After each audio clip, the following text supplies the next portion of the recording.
ক্ষমতার যেটা হয়, ক্ষমতার পেলে মানুষের দুর্নীতির দিকে ঝুঁকে পড়ে, আর যদি সর্বময় ক্ষমতা পায় তাহলে তারা সার্বিকভাবে দুর্নীতিগ্রস্ত হতে বাধ্য। এর প্রায় ২৫০০ কেসের কথা বলা হলো, বিভিন্নভাবে আমাদের হিন্দু সম্প্রদায়ের মানুষের উপরে অত্যাচার করা হচ্ছে, তাদের বাড়িঘর ভেঙে দেওয়া হচ্ছে, আগুন দেওয়া হচ্ছে, তাদেরকে পিটিয়ে মারা হচ্ছে, তাদেরকে নানানভাবে অত্যাচার করছে, মহিলাদের সম্মান নষ্ট করা হচ্ছে।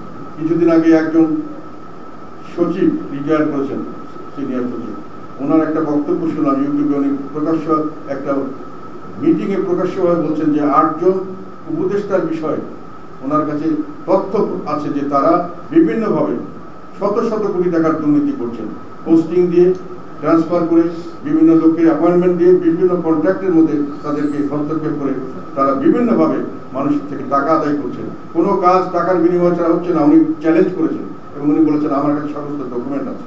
ওয়ালটন এখন দেশের সীমানা পেরিয়ে পৌঁছে গিয়েছে 50টিরও বেশি দেশে। ওয়ালটন, ঘরে ঘরে, বিশ্বজুড়ে।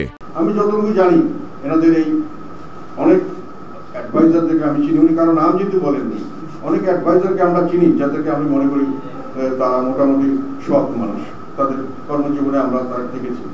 তারপরেও তাদের ডিপার্টমেন্ট নিয়ে যদি হরির লুট হয়, সেখানে তো তাদের দায়িত্ব থাকবেই, সেই দায়িত্ব তো তারা এড়াতে পারবেন না।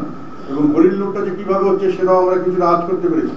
কারণ যেটা আমি বারংবার বলছি, সরকারের বিশেষ করে আমাদের প্রধান উপদেষ্টা যাদেরকে ওনার নিয়োগকর্তা এবং ওনার অভিভাবক হিসাবে তাদেরকে সর্ব জায়গায় সেইভাবে গ্রহণ করার জন্য সমস্ত উপদেষ্টা পরিষদকে যখন বলে দিয়েছেন এবং উপদেষ্টারা যখন তাদের কথা মতো চলছেন, তখন তাদের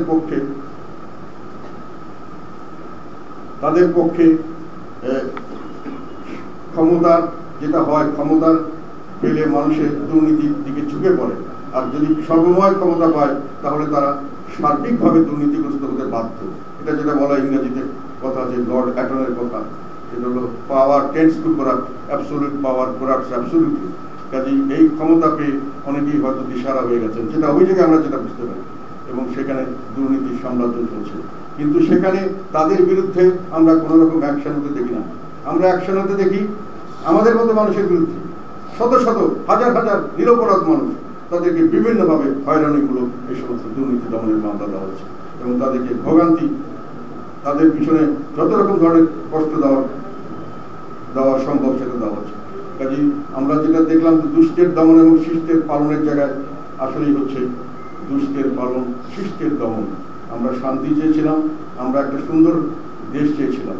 এখন যেটা আমরা দেখতে পাচ্ছি যে আপনাদের কথা আমি বিভিন্ন জায়গাতে খোঁজ নিয়ে দেখেছি, এর প্রায় ২৫০০ কেসের কথা বলা হলো, যে বিভিন্নভাবে আমাদের হিন্দু সম্প্রদায়ের মানুষের উপরে অত্যাচার করা হচ্ছে, তাদের বাড়িঘর ভেঙে দেওয়া হচ্ছে, আগুন দেওয়া হচ্ছে, তাদেরকে পিটিয়ে মারা হচ্ছে, তাদেরকে নানানভাবে অত্যাচার করছে, মহিলাদের সম্মান নষ্ট করা হচ্ছে এবং এটা করে যাচ্ছে। এটার কথা হলো যে আগেও হিন্দুদের উপর নির্যাতন হয়েছে, কিন্তু তারপরেও একটা কথা ছিল, তখন কিন্তু আমি দেখেছি যে হিন্দুদের মধ্যে একটা ছিল যে একটা সিস্টেম আছে, একটা বিচার আছে, একটা আইন শৃঙ্খলা রক্ষাকারী বাহিনী আছে, তাদের কাছে আমি যেতে পারি এবং তারা করতেও পারে।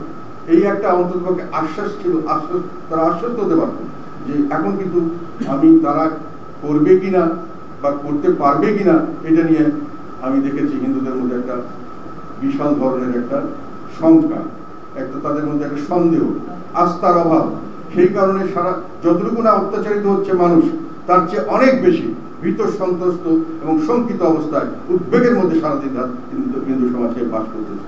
এটা অবশ্য আমি শুধু হিন্দু সমাজের কথা বলবো না, এটা আমাদের সকল দেশের অর্ধেকের বেশি নাগরিকরা এখন আতঙ্কের মধ্যে বাস করে বিভিন্ন কারণে।